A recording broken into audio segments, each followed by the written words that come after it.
Hello everyone. Today I'm taking you with me to Action and we're gonna see what's inside. I've heard some good stuff about it, that this is a great place for buying some stuff for cheap, and there are some cool markers and paper apparently, so I want to test them. I've seen those $1 brushes. I already own brushes from this brand, so I knew exactly what I was signing for. And also this clay I took for my crafts, and those are the markers. I've took those 2 packs. Each one was $1, and I'm so excited to test the colors because yeah, this is a great price for alcohol markers, and if they work, it would be amazing, and I will definitely gravitate towards the markers more.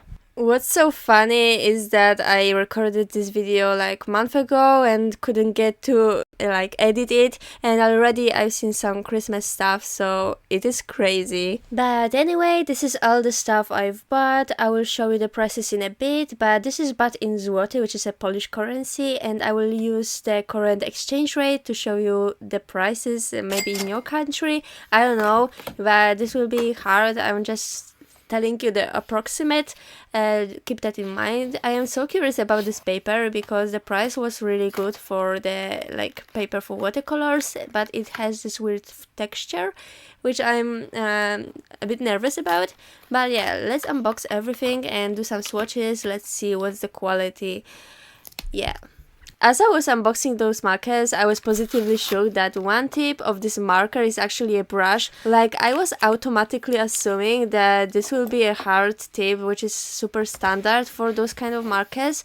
But this is crazy that for this price I get a brush tip, which is so convenient and so easy to use. So yeah, I'm so happy. Those are the swatches I've made of the colors. I really like it. One of the gray ones from the gray color pack is a blender. That's why you can see the color of it, and right now we're gonna see how those markers are blending, how it is all looking. And this is so funny because I wanted to use a blender for blending the colors, but actually later on, while I was already done with those markers, I watched the tutorial, and apparently Blender is not for blending, it's for erasing the markers. So you can see on this footage that the first thing this Blender did was taking the pigment out of this paper. So it works, but I didn't knew it works, but I wanted to say that it doesn't because it didn't help to blend the markers. But it is not the job of this marker, so yeah, I don't know why it's called blender when it's not for blending. But anyway, right now we're gonna test the paintbrush, and the best way to do this is to draw as many lines as I can with one dip in water and the paint. Here I actually did 2 times. So I'm gonna compare it to the brush I already used before, and it is one of my favorites, which is from Kohinoor. And yeah, I'm gonna draw as many lines as I can, and the difference between those 2 brushes is quite big, quite substantial. You definitely will be able to draw more effectively with this one. So I would use those paint brushes from Action with some acrylic paints. I think those will be perfect for that. Actually, the brushes I own from the same brand I use for acrylics, and they work perfectly, but I used those brushes from Action in my painting today only for the details, and it was quite okay. I like how tiny they are, and I think they are 5 or 6 out of 10.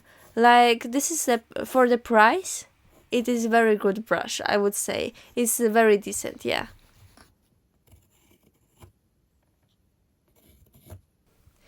Right now I am finishing the sketch of this building, and I will be applying watercolors on it. I want to make it really challenging, so I will be using wet on wet method. Therefore I will be applying a lot of water because I also want to create this effect of light coming through those lampions, and I want to create this vibe, let's say, of Asian street. So yeah, let's do this. We'll see how the paper will react with the big amount of water and rubbing. So yeah, let's do this, and let's see what will happen. So now I'm gonna say my opinion about this paper, and it is not based only on this artwork. I already done like 3 or 4 ones on this paper, and I use different mediums, and I want to say that this is not the best paper for making artworks in watercolors. I used gouache also, and I used also oil pastel on this paper, and I think this is better paper for gouache just because it is not so watery. Because what happens on this paper is that because it is so textured, the pigment is going into the gaps between those patterns on this paper, and it looks a little bit weird. You can see right now what I mean. You see those white lines. I really don't like it. When it dries, it is not so visible, but it is hard to get the idea how your artwork will look when it's all like looking very weird while painting on it. So that's why I don't like it that much. But to be honest, for this price, this is really great. So this is my mixed feelings, because I think you can learn a lot using this paper, and you are not really thinking, oh my god, this is so expensive, I won't be able to, if I mess up, I won't be able to afford the new one or something like this. You can really feel free to experiment and make mistakes and not feel guilty about it. So I think this is good paper for beginners, but if you want to create something more, I don't know, special or something that will take you a lot of time, I would invest in a paper which is a bit more expensive. You can definitely learn how to paint using this paper, and I would recommend it more to use it with gouache. Yeah, I think with gouache it will be perfect. So if I were to rate it from 0 to 10, I would give it 7 out of 10. Taking into the consideration the price and the quality, yeah, I think this is very fair rating. In other words, if you are a beginner, I don't think you will feel any difference between more expensive paper and this one.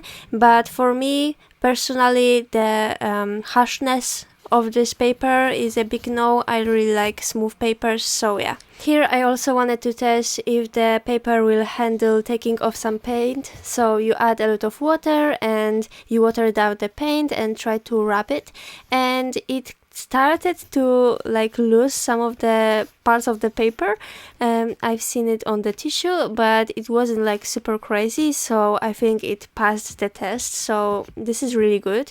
As for the brushes, I think they are better for the acrylics because they are not holding the water as good as the watercolor brushes as I know them, but I think they still do the job. I use them for the small details, and I think they are really useful to have.